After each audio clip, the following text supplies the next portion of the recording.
My wife was kidnapped in Turkey. Alan shared this true story with me recently, 20 years after it happened. It was 20 years ago, but I remember it like yesterday. My name is Alan, and I was just 19 when I lost my wife Millie on our honeymoon in Turkey. She was only 17, full of life, laughter and light. My Millie. And then, in the blink of an eye, she was gone. We had been married for 5 days, exploring the bustling streets of Istanbul, soaking in the rich culture, the history, and the vibrant energy of the markets. We were young, in love and naive to the dangers lurking in the shadows. Our innocence was our undoing. The markets were a sensory overload.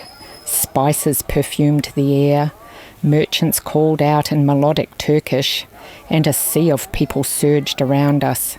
Millie was enchanted, twirling in the golden sunlight as she admired delicate fabrics and ornate jewellery. "Millie, love, what do you think of this?" I called, holding up a small hand-painted ceramic bowl. Silence. I turned, expecting her to be right there, smiling at me, but she wasn't. "Millie?" My heart stopped.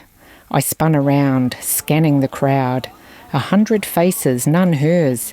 My breath came in rugged gasps, and I felt like throwing up. I pushed through the crowd, calling her name. I must have looked mad, a frantic foreigner shouting for someone who had vanished. I grabbed a vendor by the arm. "Have you seen my wife? Blonde hair, blue eyes, wearing a pale blue dress?" He frowned, shaking his head. "The next man is the same, and the next." No one had seen her. Panic surged through me.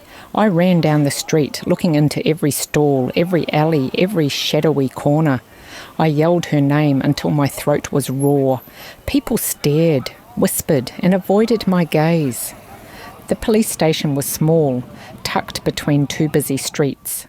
I stumbled inside, breathless. "My wife," I gasped. "She's missing. She was here at the markets. She just disappeared." A tired-looking officer gestured for me to sit. "How long has she been gone?" he asked in broken English. I don't know. Minutes? An hour? Please, you have to help me." They asked for her description, took notes, and assured me they would investigate. But I saw it in their eyes. Foreigners get lost. Maybe she wandered off. Maybe she left you. They didn't understand. Millie would never leave me.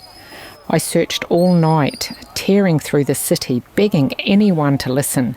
Millie's name became a desperate prayer on my lips. The sun rose, and still, she was nowhere. I felt sick and dizzy, my body betraying me with exhaustion and terror. The desperation of the search was overwhelming. Days passed. The police did little. They claimed to be investigating, but I saw no urgency. There were no cameras, no actual leads. My calls to the embassy went unanswered or were returned with hollow sympathies. I was losing my mind. Millie's parents arrived a week later, grief-stricken and desperate. Her mother clutched my hands, her blue eyes, so much like Millie's, searching mine. "Where is she, Alan?" "I don't know," I choked. "I don't know." We hired private investigators, posted posters, and bribed locals for information. Some claimed to have seen a girl matching her description dragged into a black car. Others whispered of human trafficking, of girls sold and never seen again. My stomach churned at the thought.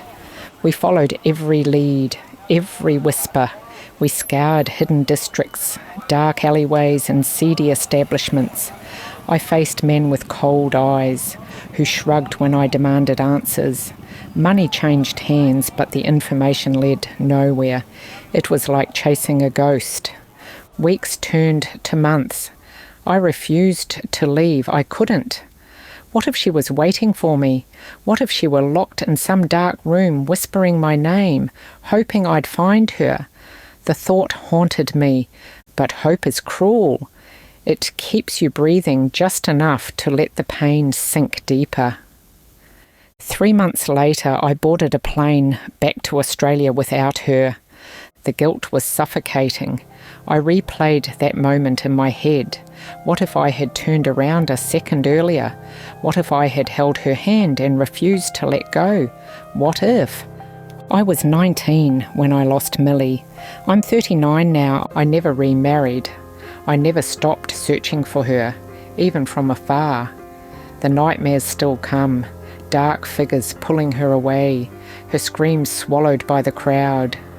Some nights I wake up gasping, reaching for someone who isn't there. The worst part?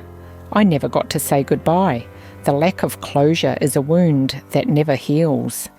Millie, if you're out there, can you hear me? I never stopped looking, and I never will. I will love you forever.